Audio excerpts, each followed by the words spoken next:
Good evening, strangers. We're going to talk a little bit about asteroids tonight. Asteroids. What a weird topic, right? Well, it is out of this world, I guess you could say. And there is something very interesting happening with these asteroids that I think that everyone should pay close attention to. Not only do they appear in prophecy, but also they are talked about by some creation scientists that are reaching out to me and asking, hey, by the way, I saw that you are talking about this on your channel, about things from outer space, or they say from outer space, coming into Earth. Let me show you what I've been researching. All that and more coming right up. Don't miss it.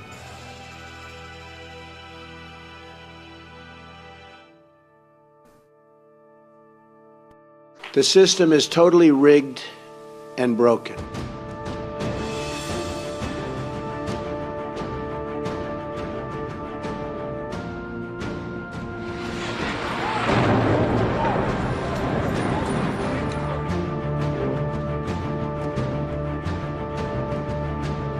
a whole fleet of them. Look on the SA.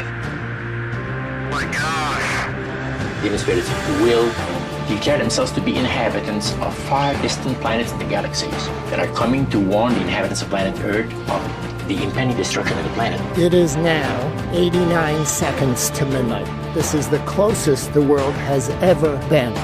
I still think these are what people call angels. I'm dying to know what they've got to say.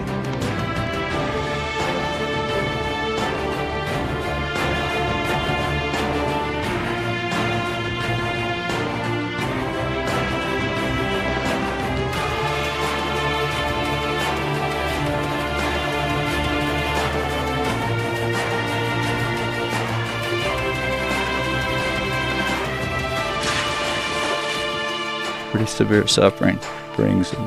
These entities have the ability to appear in any form.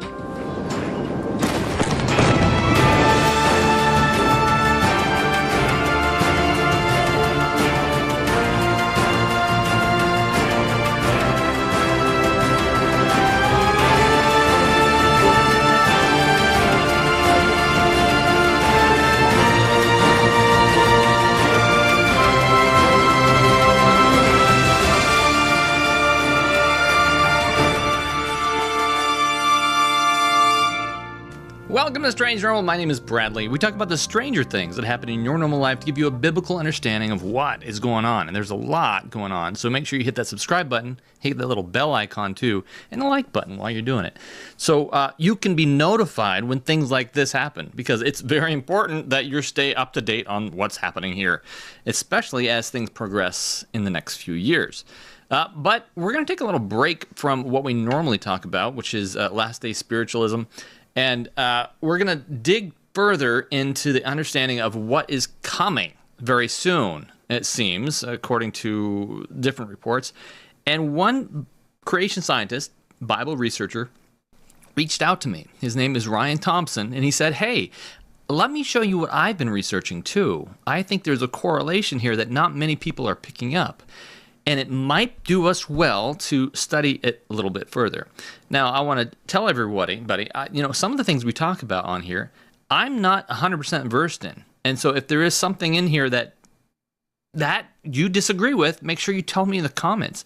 Or if you do agree with it, I want to hear about that too. I do read all the comments, and I do take those into account when I am pushing out these videos and understanding what is going on here. So take this and listen to it and see what you think about it, because this is a pre-recorded episode. Right now I'm live, but I'm going to show you a pre-recording of me talking with Thompson for about an hour as we go into different things that that pertain to you, last day events, and Bible prophecy. And if you feel that this is something that we should continue talking about, not only this, but also all the things we talk about on this channel, join me on Patreon, patreon.com/strange normal. That's where you can be a part of our private community. You can also help contribute. Even the smallest amount helps bring more things like this to the front. And if that's something you want to help out with, we appreciate it. By the way, we're going to the general conference session, and I think that if you want to meet me there, I'm going to put a little sign-up sheet, and I'll give you a free T-shirt that you can wear. But you have to sign up on there first. I haven't given out that link yet, so don't worry if you missed it. You haven't missed it yet. I'm going to give that out so you guys, if you're going to be there, make sure you sign up. This isn't a sign up, oh, I didn't make it, and now can you ship it to me? You got to be there for the T-shirt. That's the whole thing. So if that's something that you can do and you want to go to the general conference session, make sure you sign up in the coming weeks when I put out this link. Okay, enough talking. Let's get on with the show, shall we? Let me bring up Ryan Thompson, and I'm going to ask him, tell me a little bit about yourself. Let me know a little bit about what you are about before we get into the whole program. Here we go. Ryan, tell me a little bit about yourself.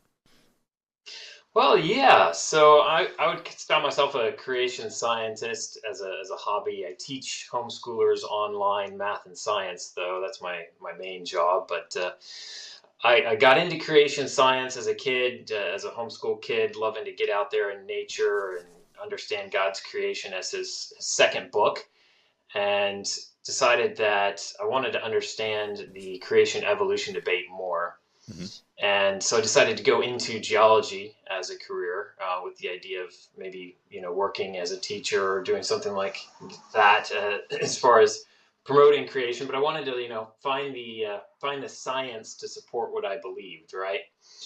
And so went and got a degree in geoscience, first studying with Art Chadwick at Southwestern Adventist University, and participated in some of his dinosaur digs up in Wyoming, met my wife there.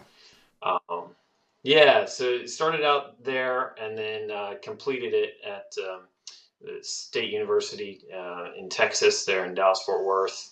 And then went and got a master's degree in structural geology from Colorado State. Oh, wow. Okay. So, and then before I got back around to teaching, I worked in the oil business for about 10 years. So thoroughly enjoyed it, but it has its ups and downs, obviously, along with the price of oil. So got back into teaching. Very good. Very good. And you wrote a book. I'm kind of curious more about this book that you wrote, and how'd you get into that? Yeah, so as a creation scientist, my ideas are a little different than most of the creation scientists you talk to. They are focused on Genesis and the global flood and the geology, of history.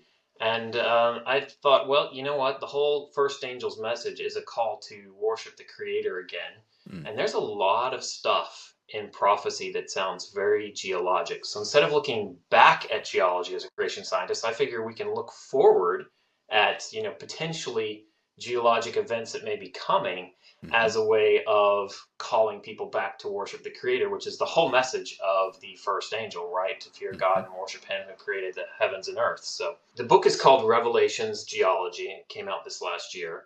And the basic premise is that our Creator is a God of mercy.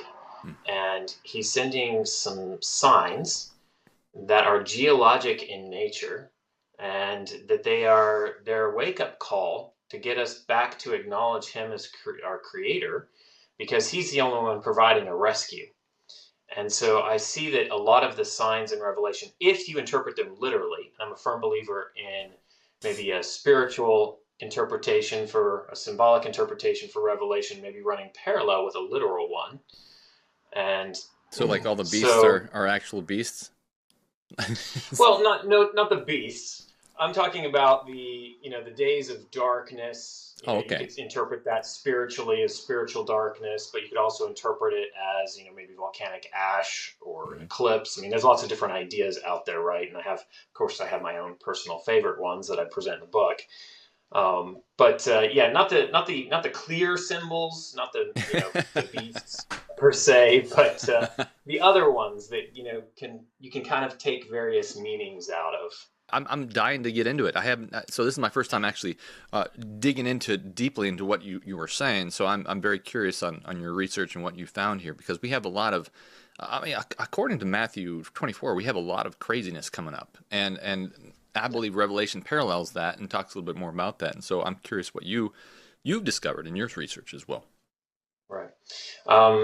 So I was really intrigued when I saw your channel and the idea that, there could be some prophecy yet to be fulfilled, and it could have to do with something coming from outer space, right? Or so say. Because I think, right? Uh, or so they say. And that would be the perception of humanity, right? Is that it's coming from outer space. And I think, and yet there's a potential I see as well for something physical coming from outer space in the form of asteroids. Yeah. Being a strong driver of a chain of events, a geologic chain of natural consequences, not necessarily from an asteroid impact, maybe even just a near miss that would create some geologic instability in the Earth. And the chain reaction of natural consequences from a passing like that could almost be described by the chain reaction of like the trumpets that we see in Revelation. And so seeing that parallel, it's like, wow, okay. And then all the verses that talk about the earth shaking, being a structural geologist, studying earthquakes and faults, that's my fractures, that's my specialty, right? And all the verses about shaking and earthquakes that are predicted to increase in the Bible, that all just kind of really got me interested in studying it. And then you just kind of put a few puzzle pieces together at a time, and you begin to realize that they really add up to paint a picture of what we could be looking at, and with a kind of cohesive whole, right? You've got this overarching hypothesis or interpretation is kind of the same thing, right? In theological terms, they say an interpretation of prophecy.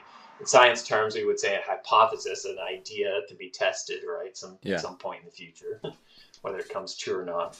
What is it that begins this whole process? And I know that because I've looked into this too, and I've thought, while working at Amazing Facts, we dug into a few different things trying to understand if there was actually earthquakes that was actually on the rise, if the volcanic activity was actually increasing. And we did notice that there was a slight increase in that stuff, as the Bible says.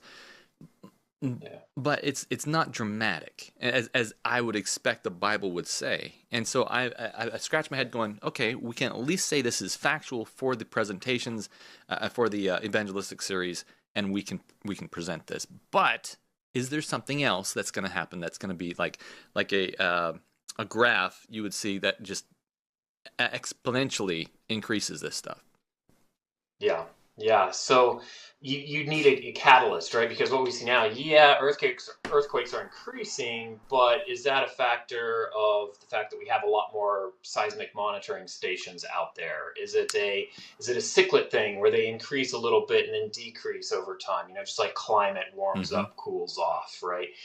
And so it's hard to say that It really is increasing, and that's the increase that Jesus was talking about in his prophecy, right? Without maybe some kind of catalyst that would really increase them. And so I think I've found an idea, a hypothesis of what could potentially be a catalyst that would really exponentially increase the amount of earthquakes and volcanic activity on Earth. And the idea is that it all starts with something coming from heaven, that coming towards the earth, that causes men's hearts to fail for fear. And I believe that Hollywood is, setting us up with a lot of propaganda related to asteroids, because I think that that's probably what it's going to be, because the Bible talks about, and using the Greek, it talks about the stars of heaven, or the aster of heaven, right? So where we get the word asteroid, it comes from the Greek aster. Oid means like, so it's literally star-like. And so, right, there's just so much in if you just take the literal meaning, it's like, wow, okay. So what could asteroids do, right, is the question. How could they impact the Earth beyond just, hitting the Earth in one local area, creating a tsunami? Before you get into that, there is some validity, I guess you could say, to the idea that asteroids kind of start this whole thing. When we looked into this stuff further, there have been people that have been close to those involved in the occult that talk about how asteroids are a part of one of the final things before we see a grand deception at the end time. And the next enemy was asteroids. Now, at this point, he kind of chuckled the first time he said it. Asteroids, against asteroids, we're going to build space-based weapons. So it was funny then. And the funniest one of all was against what he called aliens, extraterrestrials. That would be the final card. And so I think that's really interesting. That's kind of paralleling what you're saying, is that asteroids could begin this whole problem that the Earth is having. As we're told, when we're leaving Earth, the whole Earth is convulsing in its final, because it's waxing old as a garment. Go ahead. Right. Yeah. So when you get to the trumpets, 3 of the 7 trumpets very strongly indicate some kind of celestial body, whether it's an asteroid or a comet or something else, right, impacting the Earth. You have the second and third that talk about first you have the seas struck, right, in the second trumpet, and then you have the land struck on the third trumpet, and then in the fifth you have a star fallen to the Earth that unlocks the keys of the bottomless pit. And so you have at least 3 that are very clearly described as asteroid or some kind of celestial object, right? Probably an asteroid. You have even Daniel chapter 2, right? You've got a stone cut out without hands that hits the Earth and becomes a great mountain. Yeah, right. Which almost has that same vibe to it, right? Yeah, I was going to mention that. I thought it was interesting that we all see this end of Daniel 2 talking about the stone, which is God coming back and stuff. But actually, it is a stone that comes back, and could it be? And this is just me speculating. This is completely hypothesis that when we are looking for asteroids coming from outer space, when the Vatican's telescopes are pointing in that direction looking for something, we see something coming and we say, look, it's an asteroid, we have to fight against it, and it turns out to be God himself coming, and it ends up being the dark cloud that is the size of a man's hand and increases, and you see this just cloud of angels. But yeah, go for it. But before that, I do think that we are going to have a literal potential for literal stones falling from the sky. Now, I wouldn't think comets so much, because comets are icy, asteroids are stony, right? And you have to have, I think, a little bit more density to these things. And so, and I really think it's the key. And I think the fifth trumpet is really telling us that, because there, if you look at the Greek, it's a little ambiguous, and different translations state it a little differently. To some, it makes it sound like the key to the bottomless pit was given to the angel.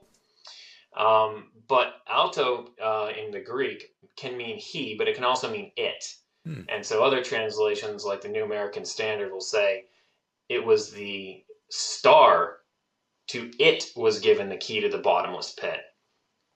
And so if you think about an asteroid hitting the Earth, right, it could potentially unlock volcanic activity.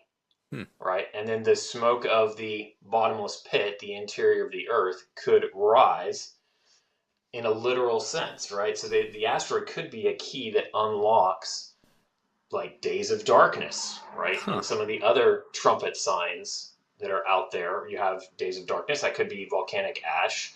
The darkness was painful, right? Enough to be felt. Pain is a feeling. And that kind of harkens back to Exodus, where it says, the darkness, the plague of darkness there was, you could feel it, thick enough to be felt. Yeah, the Hebrew word mashash, they had to feel through it. That, to me, I mean, the only thing in the air that's going to create darkness and be felt is probably ash, at least in our common, experience as humanity. Not to say that something else couldn't cause that we don't know about, right? Sure. So.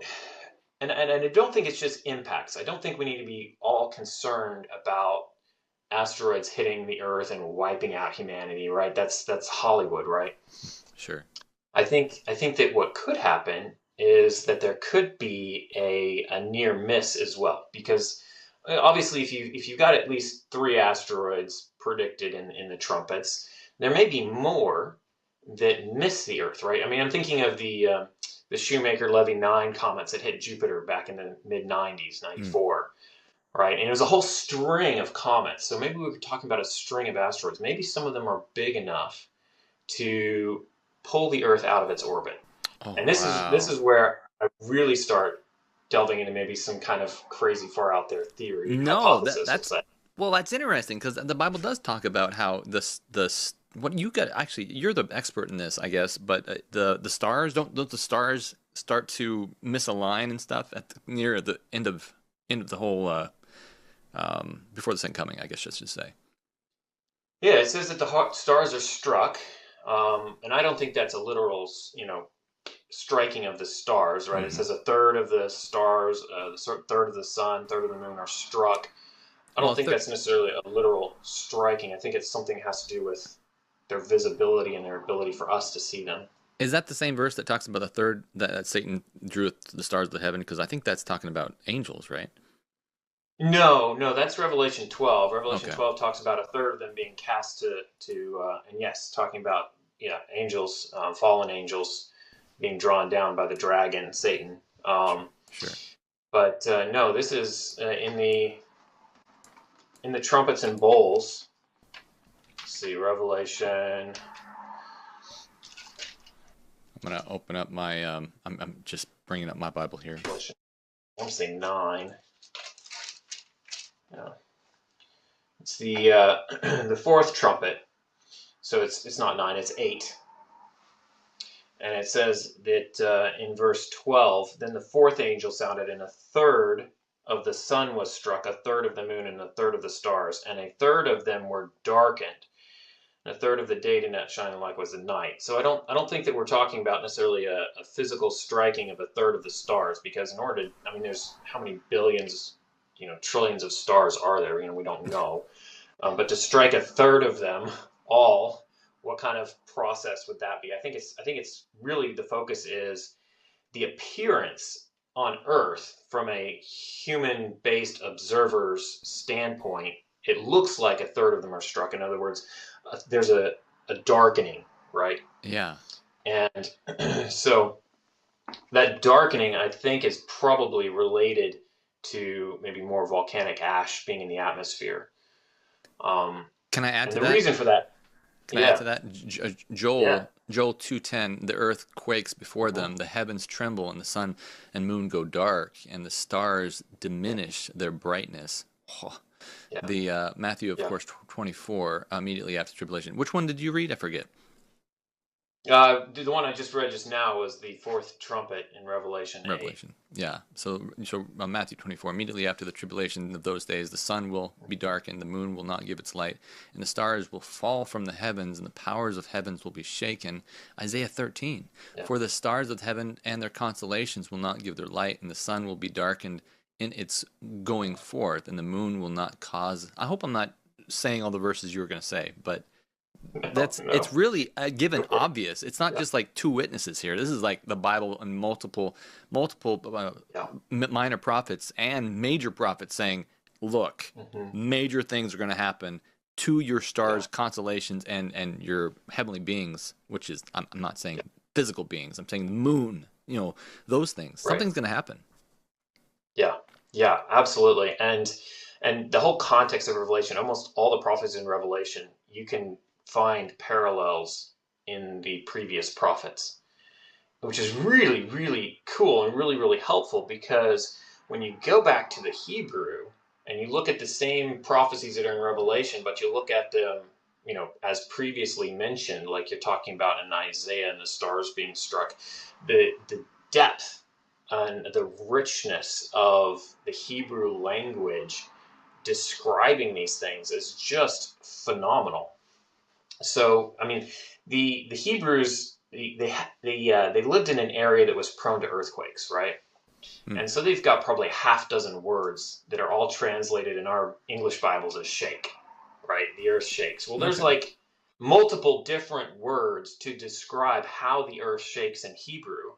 And the cool thing is those words sometimes are applied to things that have nothing to do with an earthquake. And so you can get a sense of what that means, what that word means, by applying it to other things where, our common experience today, we go, oh yeah, I can understand that type of motion, right? because you got up and down motion in earthquakes, you got side to side motion, right? And there's almost like a Hebrew word for each one of these things. I'm thinking of the Hebrew word ra'ash, and it shows up in Job, where it's talking about a locust, a grasshopper, and how it leaps suddenly from one place to another.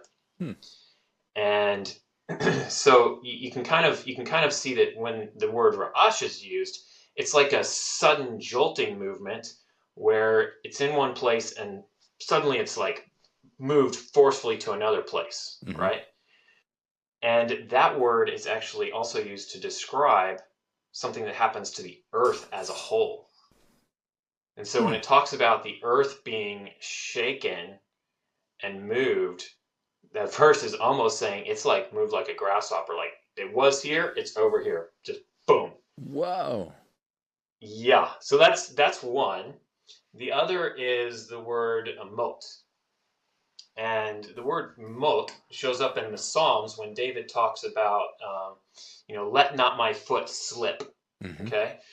So it's translated as slip there, right? You can picture, walking along in your flip-flops and suddenly your heel slipping out, right? And so it's kind of this slipping motion. And it describes the earth as well in other places using that same word, slipping.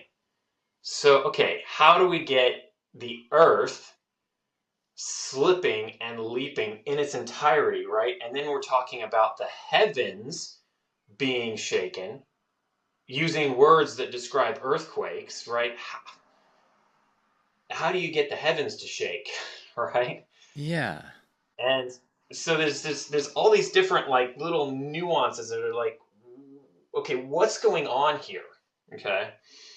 And then you kind of, and that's like some of these puzzle pieces. And then you've got other puzzle pieces. You're talking about asteroids, right? And these celestial events going on. How does this all come together, right?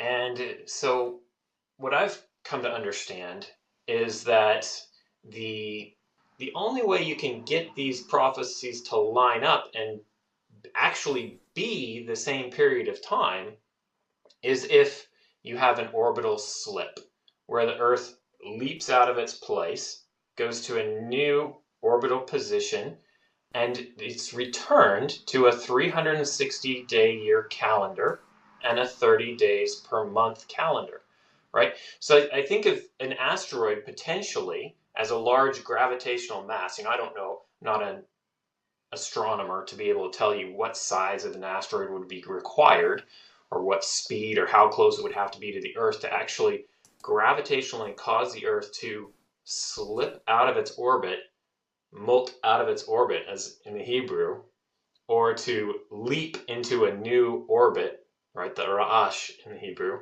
right, to actually then bring us back onto this 360-day calendar where these prophecies would actually then all line up for like a final fulfillment again in the future, right? We have a historicist interpretation, which provided us guidance, over the age of the church, last 2,000 years, but then also maybe a final guidance right at the close. We're not going with this futurist, rebuild the temple, Antichrist, final 3.5 years. No, right? But there's always, the adversary always likes to mix in a little truth in with the error, right? And so before Jesus comes back, there's going to be the last 10 years before he comes back. There's going to be the last 5 years. There's going to be the last 3.5 years before he comes back, right? And if you go and you read some of the works at the Biblical Research Institute, they talk about recapitulation, where these prophecies have like this fulfillment through history, but then also a secondary fulfillment. All right, so this is me live again. I'm just going to talk about this manuscript release 13 real quick. I'm going to let it go a little bit further. Right. Oh, of course I cut it off. What is up with that? That was a render issue. Let me bring up this actual quote here because I think this is important. Everyone that's listening tonight, we are going over some hypothesis. We're going over some things that Ryan Thompson has written a book about. He's a creation scientist. He's digging into some things that he's speculating about, and this is what the point of this channel is, to speculate and to not and some things we're going to get right, some things we're going to get wrong. I hear some people saying, well, but what about this, what about that? It's important to dig into this, and here's why. This is the reason why. Let me actually type this in my phone here, because I can't even read it. It doesn't even say. It doesn't say the full thing on here. There it is.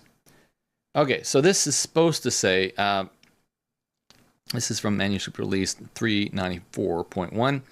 Soon the scenes of trouble spoken of in the prophecies will take place. The prophecies in the 11th of Daniel has nearly reached its complete fulfillment. Much of the history that has taken place in fulfillment of this prophecy will be repeated. Isn't that interesting? Will be repeated. In the 13th verse, a power is spoken of that shall be grieved and return and have the indignation against the holy covenant. So shall he do. He shall even return and have intelligence with them that forsake the holy covenant. So, but what's the most important thing out of this whole second or whole quote is that a lot of these things are going to have a second fulfillment. That's really interesting. So everything that has the stars falling, major things happening in the sky, everything could happen. Everything could happen again. It's not. God doesn't want to leave anything untouched. He's not going to be like, "Oh, hi, he didn't think I was coming." Yeah, well, now you know. He wants everybody to be saved, and so if we've seen things already taking place throughout history, but we're going to see it again coming through really fast. Sun being darkened, all this stuff that's happening that has maybe had a non-literal translation that we've thought this is the way it is, will perhaps have a quite literal activation too. Things will happen a second time. So that's what I want to press here is as we're studying this out, just like William Miller, maybe we won't get everything right, but it's important to read over this because we will be blessed while we study Daniel and Revelation. Amen. So let's continue to listen. We've not even halfway through yet. Here we go. That secondary could be a literal fulfillment of 3.5 years, right? So instead of coming at this from an interpretation of let's take and chop up this at Daniel's 70 week, no. That's not a valid, hermeneutical approach. Instead of coming at it from that approach, we're saying, yeah, there could be a final 3.5 years.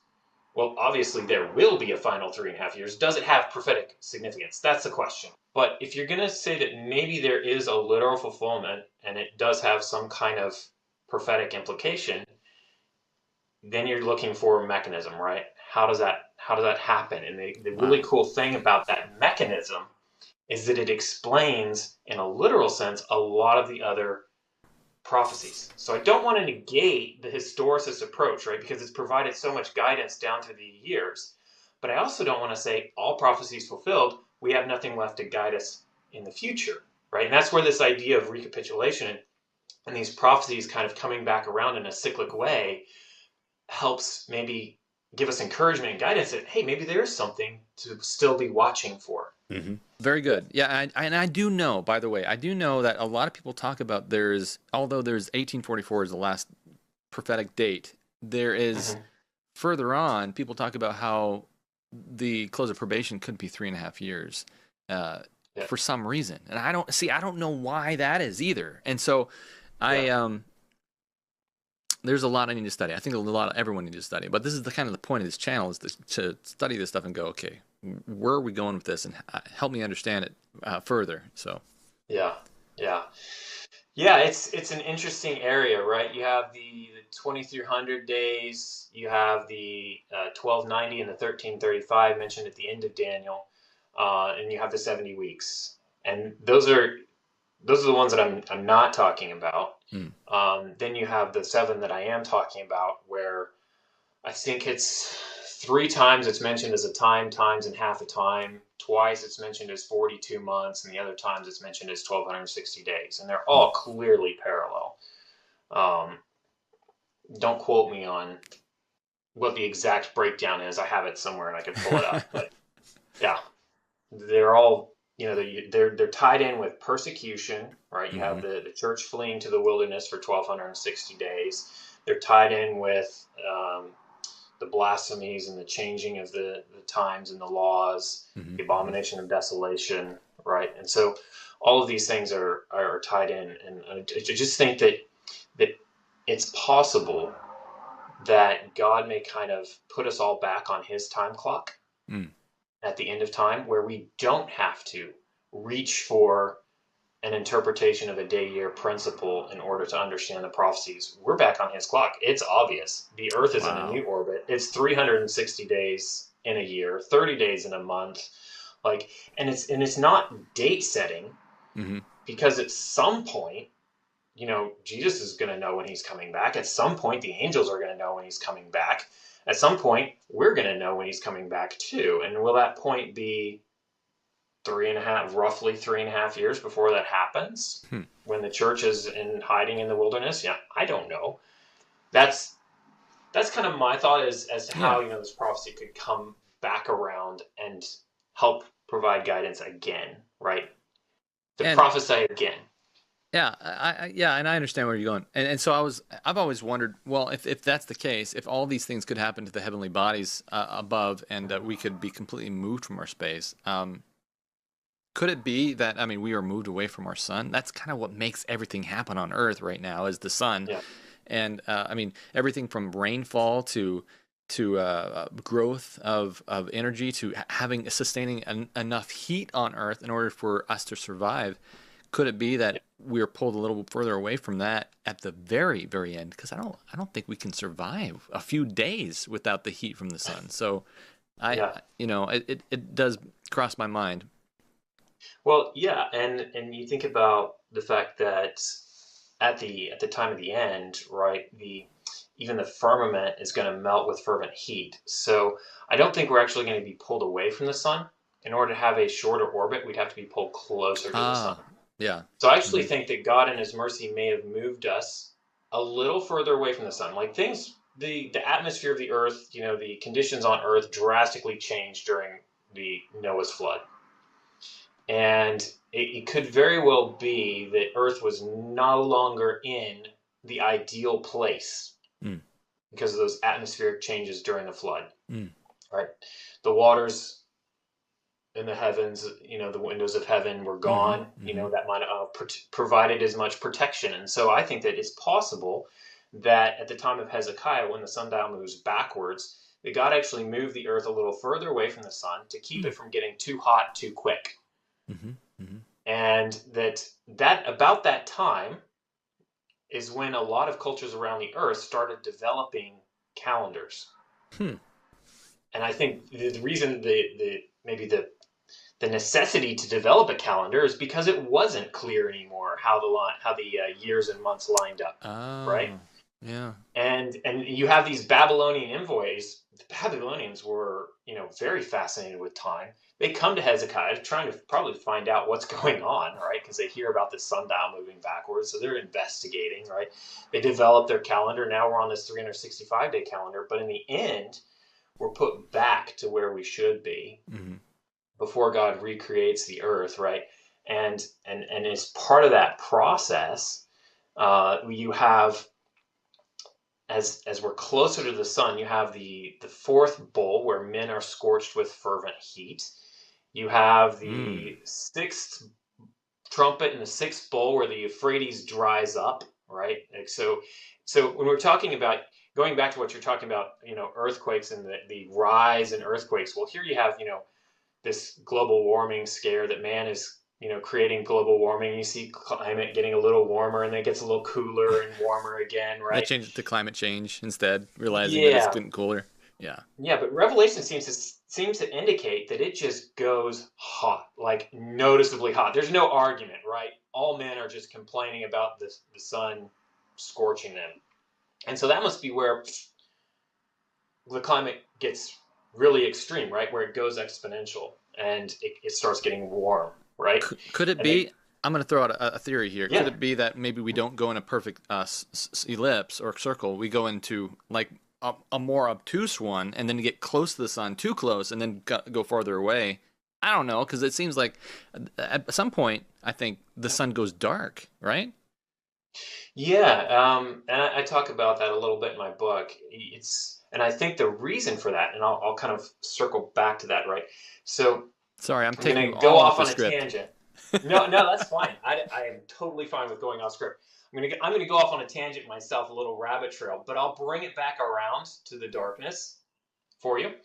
So as the Earth gets a little warmer, right, and you have the sun scorching men with heat, right?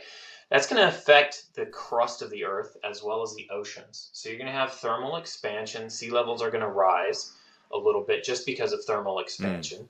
But then if it's warmer, you're also going to have the ice caps and glaciers melting at a far faster rate than what they are today. All right. And so not only is the water going to warm up, but the land will warm up as well.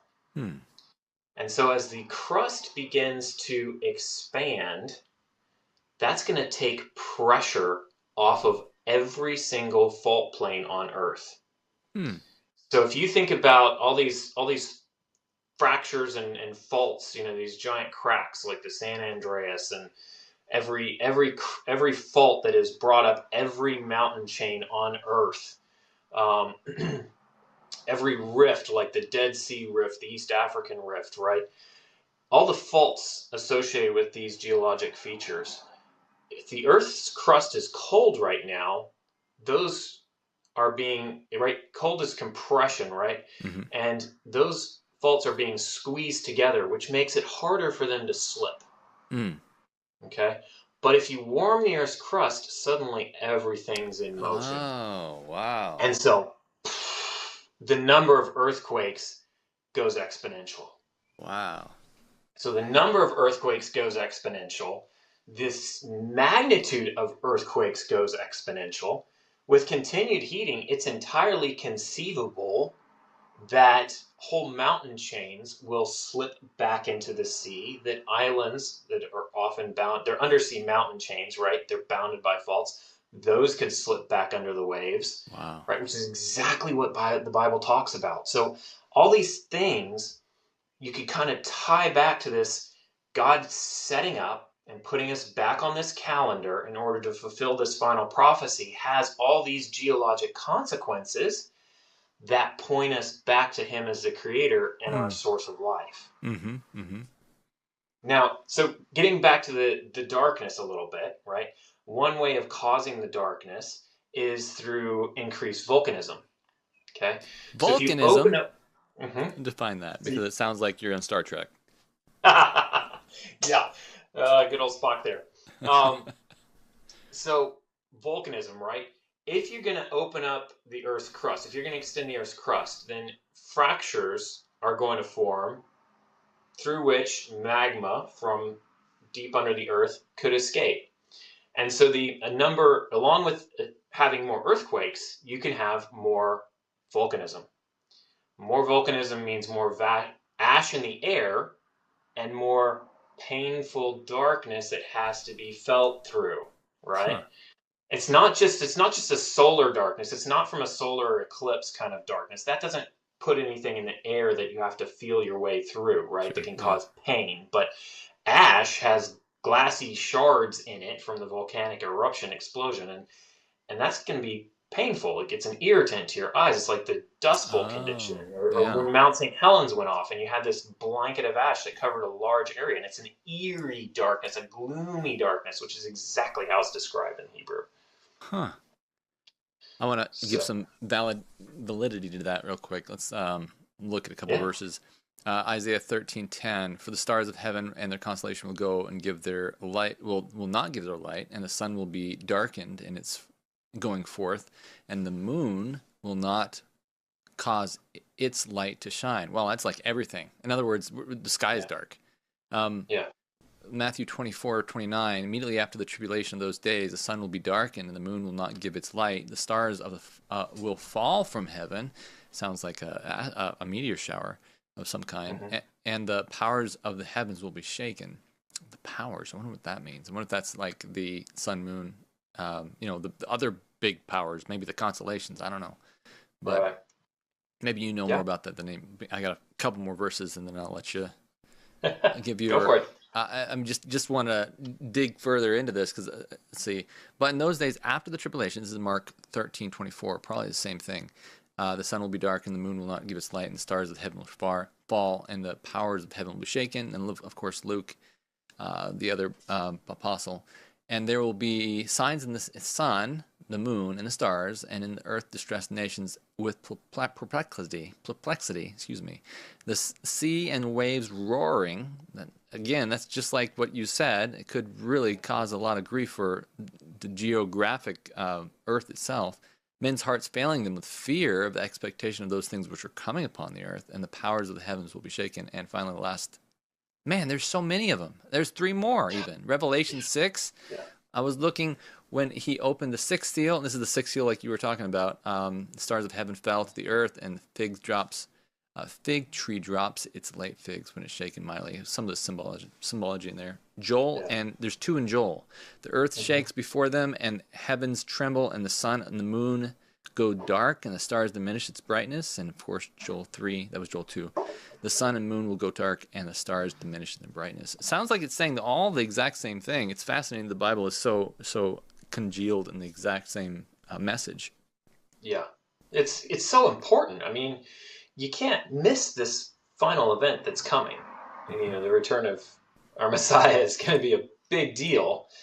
One of the verses I like in talking about this darkness is Ezekiel 34, verse 12. It says, as a shepherd seeks out his flock on the day he is among his scattered sheep, so I will seek out my sheep and deliver them from all the places where they were scattered on a cloudy and dark day. And the Hebrew there is anan la'arafel. That's the root there, which is the same root talking about the plagues of Exodus and the darkness that the Israelites experienced at Sinai. And so I really do believe that the darkness is a volcanic darkness, volcanic ash that obscures the sun, moon, and stars. It's not the sun, moon, and stars quit shining. It's that from an earth-based observer, which is the whole point, right, of Revelation. It doesn't care about what's going on Mars. It cares about what's going on for us here, right, to give us hope and encouragement. It's saying that even when the entire sky is gloomy and dark and you can't see, know that our Messiah is about to gather his sheep, right? Yes. That he's going to gather them from wherever on earth they're scattered. Wow. And yeah. And it's just going to keep going, and it's going to get worse. Yeah. And it's going to get to the point where life on earth is unsustainable. Yeah. And I believe that is because when you look at these prophecies, you can actually see that each of the days of creation is reversed. Huh. So, you have the vegetation and all the trees burned up. You have all the fish of the sea killed, right? You even get to the point where the sky recedes as a scroll, right? Mm-hmm. No more atmosphere anymore. So how is life going to survive when day 2 of creation is completely stripped away? The atmosphere is gone, right? That's going to has to be like the exact moment that Jesus returns, right? The atmosphere is gone now. Here's Jesus to save his people, and the earth. No one can survive on the earth, and it just gets worse and worse over the next 1,000 years, to the point where at the end of the 1,000 years, when the New Jerusalem comes back, the Earth itself, the volcanism, the earthquakes have all just increased in intensity, and now the Earth is just a lake of fire. Wow. And so here we are coming back in the New Jerusalem, right, protected. That's our ark. The Earth is being bathed this time. It's being baptized by fire, volcanic fire in the lake of fire. And we're protected in the New Jerusalem, just like Noah and his family rode above the waves and the baptism of water that the earth experienced. And then God can create the whole world anew after that. Wow. Wow, wow, wow. That's really interesting. I had a question I was going to ask you, but I completely forgot because I got lost in the imagery of what you were presenting. But it's really interesting that so you think that the sun being darkened might just be the volcanism of that day, and basically kind of like a nuclear winter without the nuclear, where you have a lot of smoke in the atmosphere and stuff. Oh, I remember what I was going to say. There was we went over a show talking about the strange events in Zimbabwe of the aerial school. I don't know if you heard of that one, but the aerial school, these kids, they experienced some terrible things. Well, they had visions. There's 26 of them. 26, was it 26 or like 40s? It was a lot of students, and they all saw the same thing, and they gave these interpretations of what's all, and they all matched. We had the Harvard professor came out and interviewed all of them. They said they had these beings, these extraterrestrial, supposedly, we know the demonic beings, come down and tell them that you need to protect your Earth. Otherwise, some bad things are going to happen, and so the geologist would say, well, what kind of bad things? And one of them, I remember specifically says, and maybe I'll throw it in here. It says that she said, they told me that the atmosphere would be stripped away and people would be dying. You were saying that you thought that they maybe were trying to tell us something, like about the future. Can you say more what your thought is, or what was it like? It was like the world. All the trees will just go down and there will be no air and people will be dying. Had you had those thoughts before this experience? No. No. And how did those thoughts come to you? Did they come to you from the craft or from... From the man. The man, as far as taking care of the earth. You had talked about that the message that we don't take care of the earth. No. Why not? What gave that a certain edge of sincerity was they weren't offering solutions, like we've got to become environmentally conscious and, do something about the earth. So I'd say, well, what are we supposed to do? And they would say, well, no, that's not what they were what they were conveying. They were simply telling us that this is what's going on, and they felt very upset about it. But it wasn't like a, ecological political program or something. So that gave it a kind of authenticity.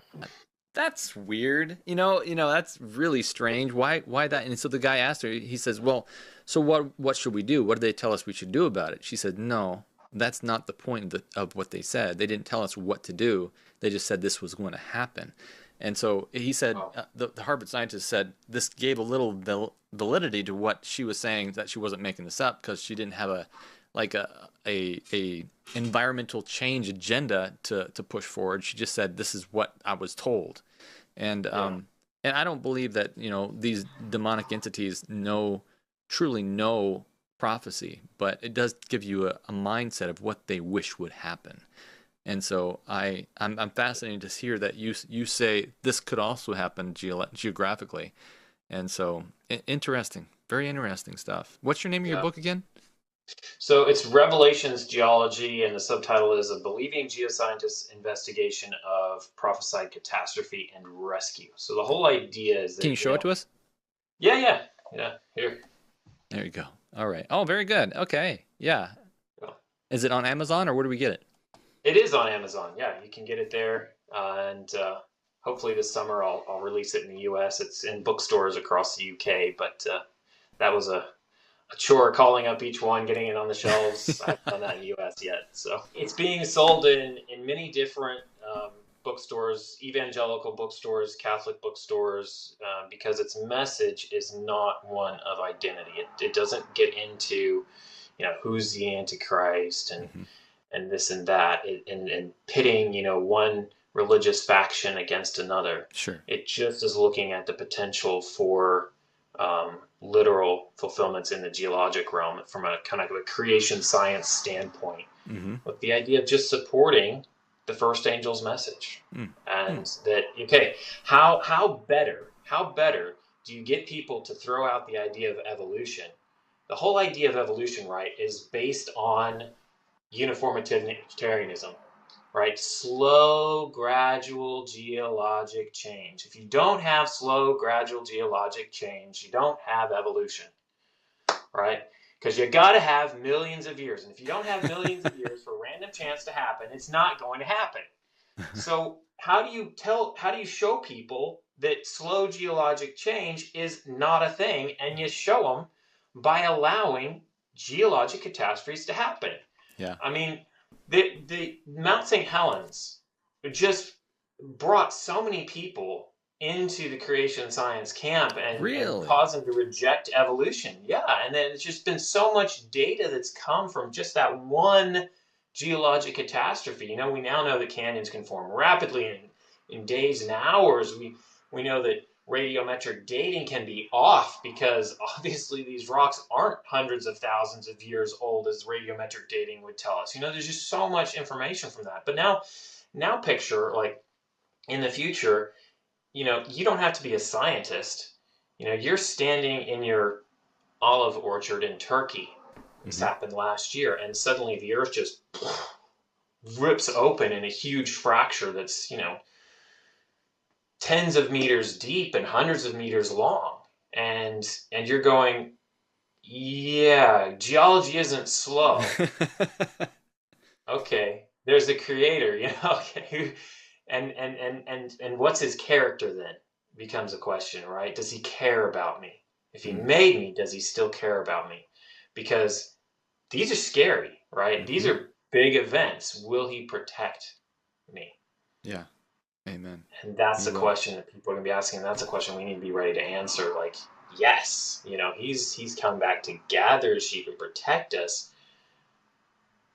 from this. Wow. That's a huge call for the first angel's message. Wow.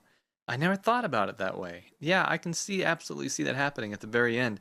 It's a call back to the first angel's message to fear God and give glory to him, because he's God. He's the one who created us. And if we see all this happening, we're going to first not go, science help us. We're going to go, there is a God. There's a phrase that everyone knows, that there's no atheist in a foxhole, because when you are in truly need of someone that is beyond you, that you call out to God. You don't call out to man who can't save you.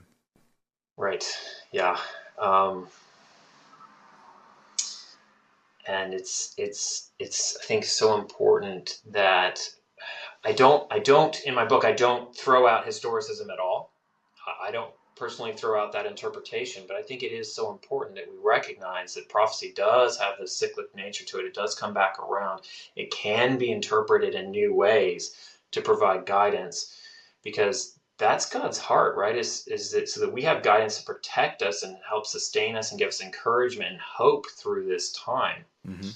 One of the amazing things to me is most of the time the bowls and trumpets line up, okay? But then you have this weird juxtaposition where you have darkness and the sun scorching men with heat. And it's like, how does that jive, right? But when you think about volcanic ash, the whole planet's not going to be under volcanic ash at one time, right? So you can have men getting scorched with heat in one place and volcanic ash in another place. And so for someone in the right place that God is protecting, right, they could be actually in a balance point where it's not too dark, but they're not being scorched by the sun either, right? So while the majority of humanity is suffering, I think that's why we have this juxtaposition between these two. It's like God's saying both of these are going to happen, and there will be, places of refuge, safety for some people, right, who are following my path. while the rest of the world is just melting down and their hearts are failing from fear, right? Mm-hmm. Seeing that God is actually still taking care of his people through all of this is just amazing. Wow. Well, it's going to be very exciting. I'd like to see more details on what you have said in your book. I appreciate you coming on the program and really digging further into this. Very fascinating stuff. Yeah. Thank you so much. I appreciate it. Absolutely. Thanks for having me on. And Ryan, would you end the prayer with for us? Yeah, sure. Very good. Father in heaven, we just give you all praise, all glory, all honor, because you have set these things in motion from before time began. You are our all-powerful creator who is all-knowing to know that what's coming down the road for us, and also all-powerful to bring it to pass. And so we just thank you that in your power and your knowledge, you've given us an indication of what could happen, and you've given us indications of the fact that you will preserve those who desire to be rescued. Mm-hmm. And so we just pray that this message will go out to all those who are in fear, all those who don't understand, that the first angel will sound again, that the trumpet will be blown again, the prophecies will come again, and that you will just continue to prepare your people for the time when you are returning, whenever that may be. And we look forward to that day, and we're eagerly awaiting it. We know it's going to be tough, but we're looking forward to seeing our Messiah face to face again. And it's in his name we pray. Amen. Amen. Okay, let's bring it back. So we're live again. That was an interesting program, wasn't it? I'm not here to endorse or say this is how it's going to be or that's how it's going to be. It's just we're presenting this on the program as this is something to look into. And then here's why. I went ahead and I dug a little further while he was doing this program because we were chatting in the chat. And here's some interesting quotes. This is from Great Controversy, page 25. This is the 25th page of this thing, right in the beginning. The prophecy which he uttered was twofold. In its meaning, while foreshadowing the destruction of Jerusalem, this is specifically talking about the beginning, it's the first chapter, prefigured also the terrors of the last day. So in other words, it was a dual prophecy, right? We see that Christ says, don't let your pray that your fleeing doesn't happen on the Sabbath. And he said, wait a second, it's not just going to be about Jerusalem, but it's also going to be in the last days as well. So this was a dual prophecy that was happening. Dual prophecies happen all the time where God says something and it does happen in a historical sense, and it might happen in a more literal sense later on, or in a dual prophecy type way. Here's Selected Messages, Volume 3, page 339. The Bible has accumulated and bound up together its treasures for the last generation. All the great events and solemn transactions of the Old Testament history have been and are repeating themselves in the church in these last days. And let's on to Manuscript Release, Volume 13, page 394. We have no time to lose. Troublous times are before us. The world is stirred up the spirit of war. Soon the scenes of trouble spoken of in the prophecies will take place. The prophecy in the 11th chapter of Daniel has nearly reached its fulfillment. And she's, let's talk about Daniel 40 through 45. Much of the history that has taken place in fulfillment of this prophecy will be repeated. Another repeating. Repete. Patriarchs and Prophets, 277. The deliverance of God's people from the bondage of Egypt was an object lesson of redemption, which the Lord would accomplish for his people in the future. God is the same today and tomorrow and in the future. The things he said, as Solomon says, there's nothing new under the sun. when he says something, this is how it is. This is why God can't lie. If he's going to say, hey, the sky is going to be pink, next it's going to be pink. God can't lie because if he chose to say it, it's going to happen. There's creation in his words. When he says prophecies, it doesn't mean that's the only time it's going to happen. People have said before, well, when a prophecy is fulfilled, it can't be fulfilled a second time.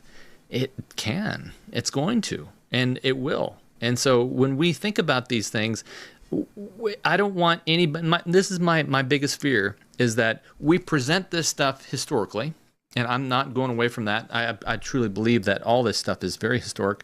We have a very historic belief in prophecy, but I think that if it starts happening again as a second fulfillment of prophecy, and everyone says, oh, look, you were wrong about this. No, not necessarily. I think everyone needs to keep in the back of their heads that this could happen again. And so when you see things that have maybe been interpreted, the stars falling, for instance, from heaven, that did happen.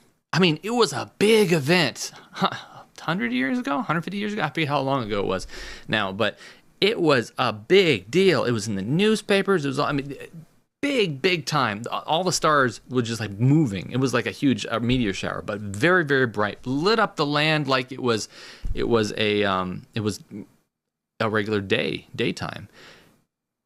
It was phenomenal. Will it happen again? I'm confident. We're going to see some amazing things happen in the last days here on Earth.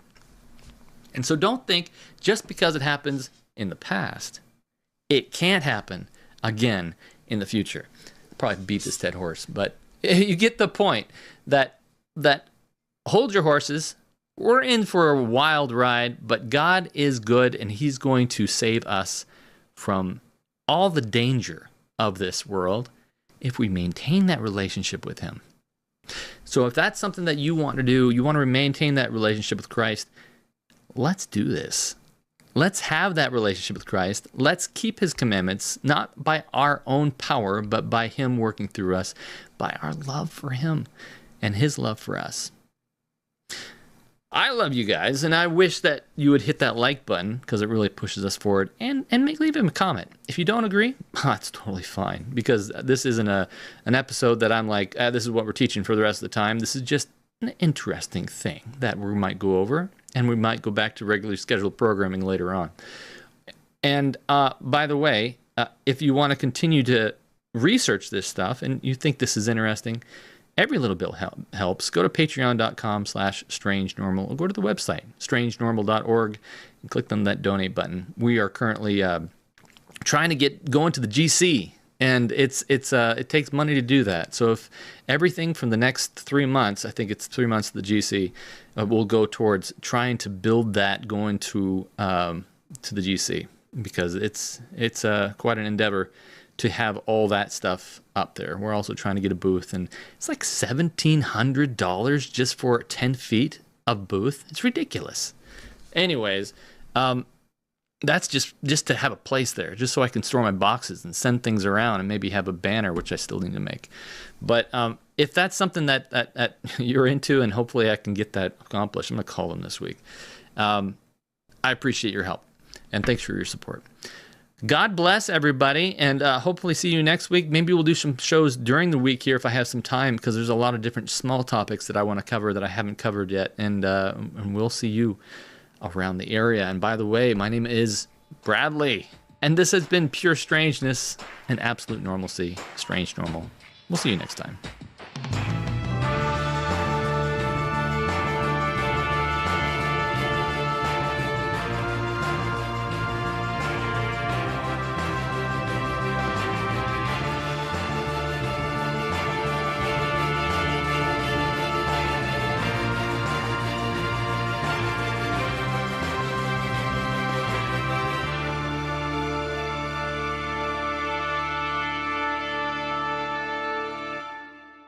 You're watching Strange Normal, where the truth is the truth.